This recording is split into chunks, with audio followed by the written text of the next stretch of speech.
희망찬 시작. 서울 강남의 한 작은 카페에서 시작된 운명적인 만남. 수지는 그때만 해도 자신의 인생이 이렇게 변할 줄 몰랐다. 대학교 4학년 취업 준비로 바쁜 일상 속에서 만난 한 남자가 그녀의 모든 것을 바꿔놓을 줄은 상상도 못했던 것이다. 안녕하세요. 저는 김민수라고 합니다. 첫 만남에서 민수는 자신만만한 미소를 지으며 자신을 소개했다. 공학도답게 논리적이고 차분한 말투, 그리고 무엇보다 미래에 대한 확신에 찬 눈빛이 인상적이었다. 저는 박수진입니다. 반갑습니다. 수지는 수줍게 인사를 건넸다. 그녀는 평범한 대학생이었지만 성실함과 따뜻한 마음씨로 주변 사람들의 사랑을 받는 여성이었다. 특히 가족을 위해서라면 무엇이든 할 수 있는 그런 헌신적인 성격의 소유자였다. 두 사람의 만남은 자연스럽게 연애로 이어졌다. 민수는 수진에게 자신의 꿈을 이야기할 때는 항상 열정적이었다. 나는 단순히 회사원으로 끝나고 싶지 않아. 의사가 되어서 사람들을 치료하고 우리 가족들 모두 넉넉하게 살게 해주고 싶어. 의대 편입을 준비하고 있는 거예요? 맞아.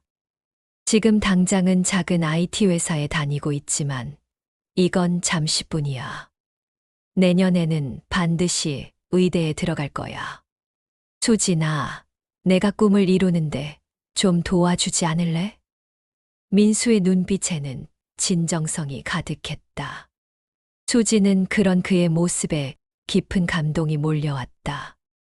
자신도 모르게 그의 꿈에 동참하고 싶다는 생각이 들었다. 이후 연애하면서 6개월이 지났고 민수는 수진에게 프러포즈를 했다. 수진아, 나와 결혼해 줄래? 지금 당장은 넉넉하지 못하지만 내가 의사가 되면 너를 정말 행복하게 해줄 수 있어. 평생 고생시키지 않을게. 수진의 부모님은 처음엔 걱정스러워했다. 딸이 아직 어리고 사위 될 사람의 미래가 불확실해 보였기 때문이다.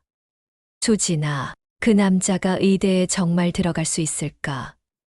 의대 편입이 얼마나 어려운지 알고 있지 않니? 아빠, 민수 오빠는 정말 열심히 공부하고 있어요. 그리고 저도 오빠를 믿어보려고요. 우리 딸이 고생할까봐 걱정되는구나. 하지만 민수의 성실한 모습과 진심 어린 약속을 본 부모님들은 두 사람의 결혼을 결국 허락해 주었다. 특히 민수가 수진의 부모님께 정중하게 인사드리는 모습에서 수진이는 민수 오빠는 좋은 사람이라는 확신을 갖게 되었다. 아버님, 어머님, 수진이를 평생 소중히 여기고 행복하게 해주겠습니다. 제가 의사가 되면 두 분께도 효도할 수 있는 사람이 되겠습니다. 결혼식은 소박하게 진행했지만 마음만은 따뜻했다. 수진의 친구들과 가족들 정도만 모여 두 사람의 새 출발을 축복해 주었다. 신혼 초기 두 사람은 경기도의 작은 원룸에서 살림을 시작했다. 수진은 회계사무소에서 일하며 가게를 꾸려나갔고, 민수는 낮에는 회사에 다니고, 밤에는 의대 편입 준비에 매진했다. 자기야, 힘들지 않아. 회사 다니면서 공부까지 하니까 너무 무리하는 것 같은데. 괜찮아. 이 정도 고생은 아무것도 아니야. 수진아, 나만 믿고 기다려줘. 내년에는 꼭 의대에 들어가면 우리 인생이 좀 더 좋아질 거야. 수진은 그런 남편의 모습이 믿음직스럽고 대견했다. 밤늦게까지 책상에 앉아 공부하는 민수를 위해 따뜻한 차를 끓여주고 영양가 있는 음식을 해주는 것이 그녀의 일상이었다. 하지만 다음에 민수는 의대 편입에 실패했다.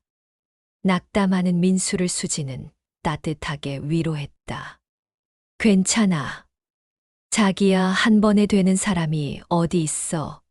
내년에 다시 도전하면 되잖아. 미안해, 수진아. 내가 이렇게 열심히 뒷바라지 해주는데 왜 이 정도밖에 못했던 걸까? 그런 말 하지 마. 자기는 충분히 잘하고 있어. 나도 자기를 믿고 있고. 그러나 2년 차가 되어서도 결과는 실패였다.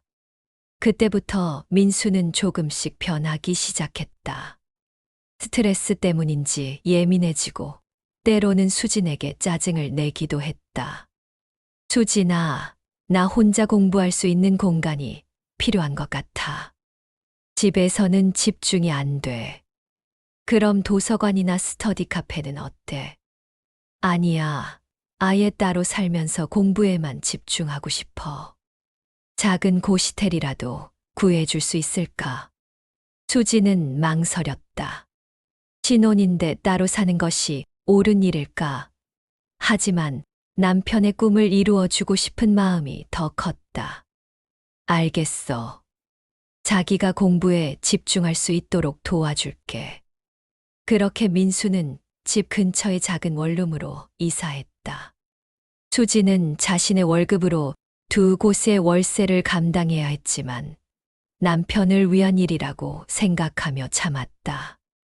주말마다 민수의 원룸을 찾아가 청소를 해주고 일주일치 반찬을 만들어 냉장고에 채워두는 것이 수진의 새로운 일상이 되었다. 고마워, 수진아. 정말 미안해. 내가 빨리 성공해서 내 고생을 덜어줄게. 괜찮아, 자기야.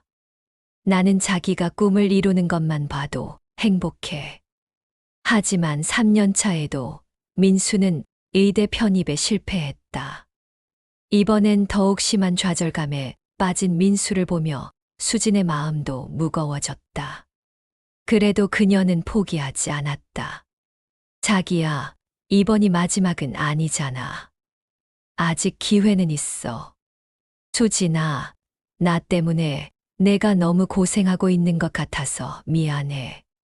정말 미안해. 그런 말 하지 마. 우리는 부부잖아. 함께 이겨내는 거지. 그때만 해도 수지는 진심으로 그렇게 생각했다. 사랑하는 사람과 함께라면 어떤 어려움도 극복할 수 있다고 믿었다. 하지만 그녀는 아직 몰랐다. 진짜 시련은 이제 시작이라는 것을. 균열의 시작.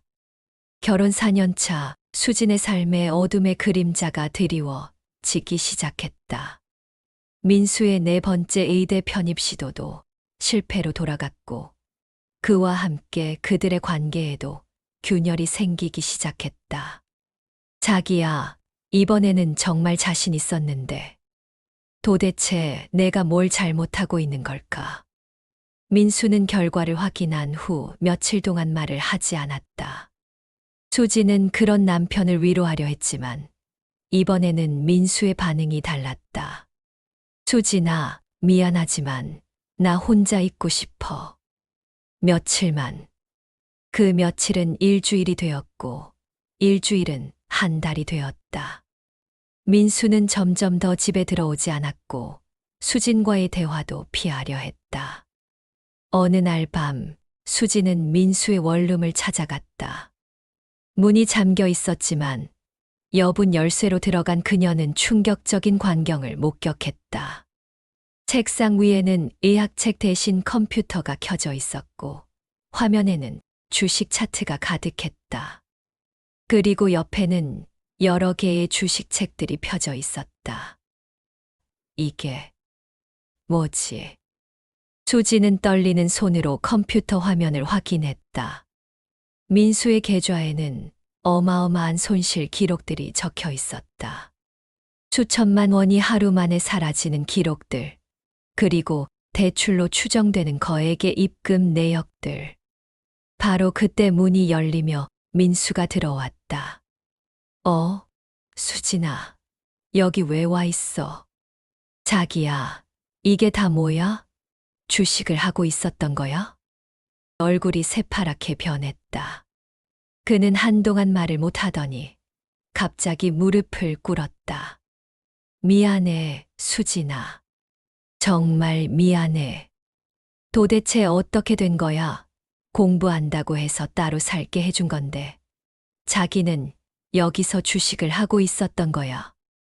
나도 어떻게 이렇게 됐는지 모르겠어.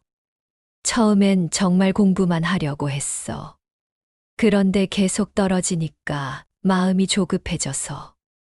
민수는 떨리는 목소리로 고백하기 시작했다.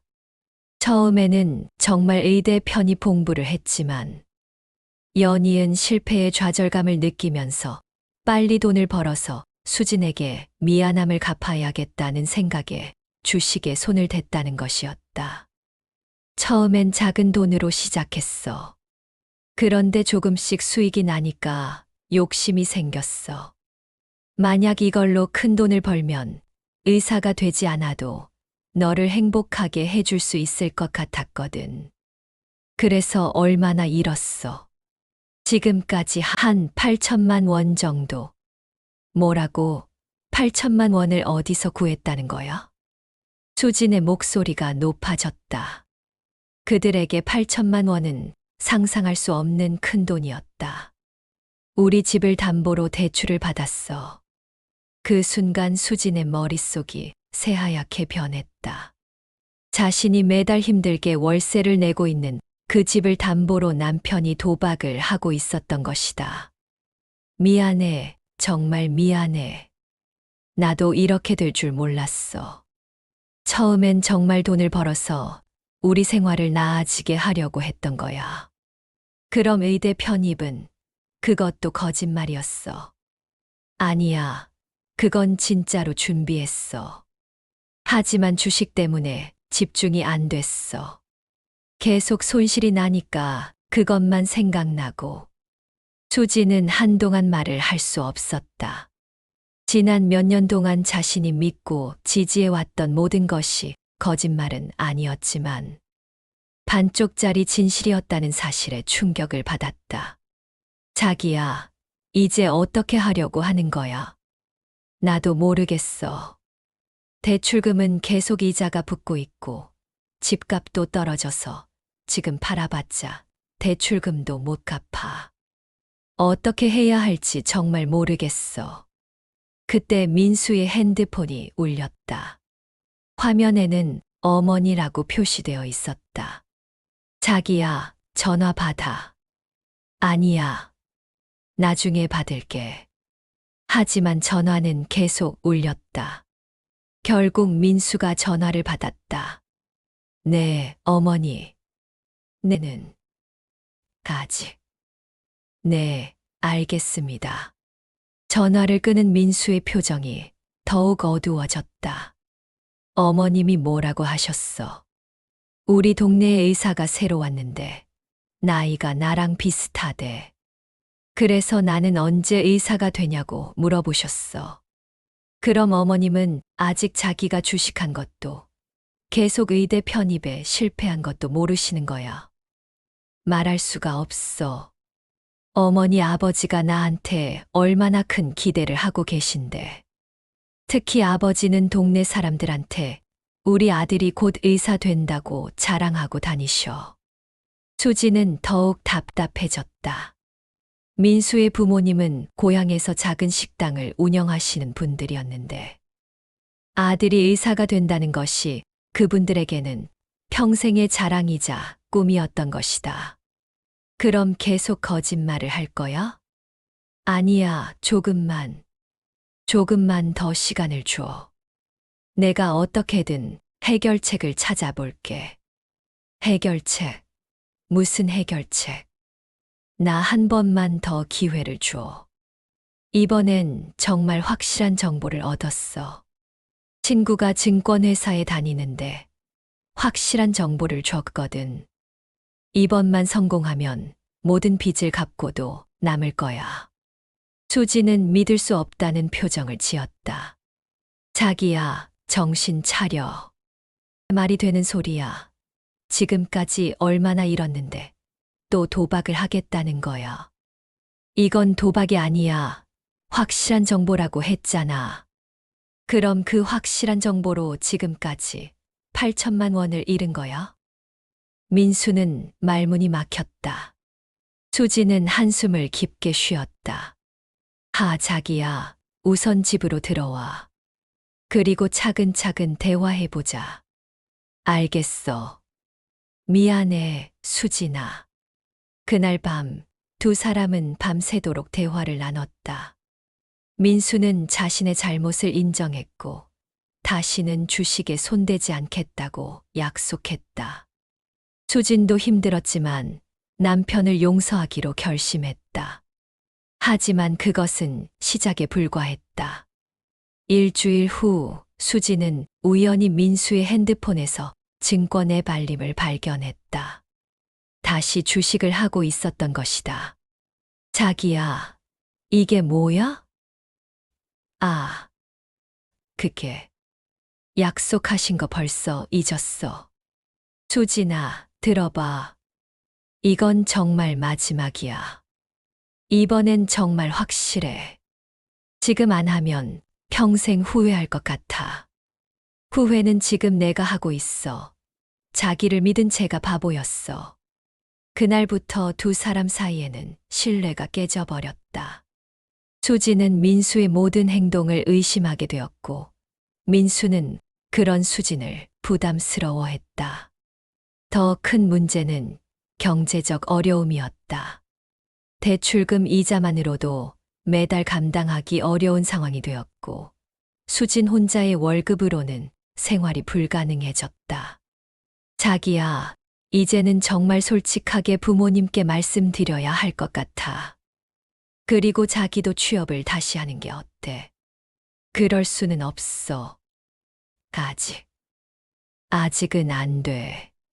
그럼 우리가 길거리에 나 앉아도 상관없다는 거야? 그런 게 아니라.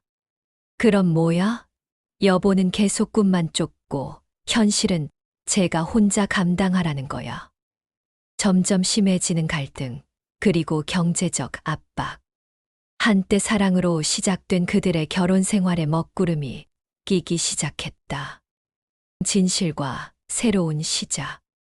결혼 5년 차 수진과 민수의 관계는 회복 불가능한 지경에 이르렀다. 계속되는 거짓말과 배신으로 인해 둘 사이의 신뢰는 완전히 무너진 상태였다. 그리고 마침내 수지는 충격적인 진실을 마주하게 된다.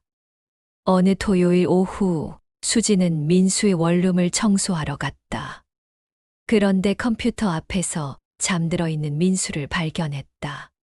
화면에는 여전히 주식 차트가 켜져 있었고 손실 금액이 표시되어 있었다. 2억 3천만 원 손실. 수지는 그 숫자를 보고 현기증을 느꼈다. 지난번에 8천만 원이라고 했는데 어느새 손실이 2억을 넘어선 것이었다. 떨리는 손으로 민수의 휴대폰을 확인한 수지는 더욱 충격적인 사실을 발견했다. 카카오톡 메시지들 사이에서 민수가 자신의 부모님께 거짓말을 하고 있다는 증거를 찾은 것이다. 아들아, 의대는 언제 들어가니? 어머니, 사실은 이미 합격했어요. 내년 3월에 입학해요. 정말이니? 우리 아들이 드디어 아버지께도 얼른 말씀드려야겠다. 그리고 어머니. 의대 등록금이 좀 많이 나와요. 혹시 도와주실 수 있으세요? 수지는 메시지를 더 확인했다. 민수는 부모님께 의대 합격했다고 거짓말을 하고 등록금이라는 명목으로 5천만 원을 받아낸 상태였다. 자기야, 일어나봐. 응, 수진아? 언제 왔어? 자기야, 이게 뭐야? 수지는 핸드폰 화면을 민수에게 보여줬다. 민수의 얼굴이 순간 하얗게 변했다. 설명할게. 설명, 무슨 설명이 필요해? 부모님께 의대 합격했다고 거짓말하고 돈까지 받았어. 수진아, 나도 어쩔 수 없었어. 빚이 너무 많아져서. 그럼 이 돈도 주식에 다 썼다는 거야? 민수는 대답하지 못했다.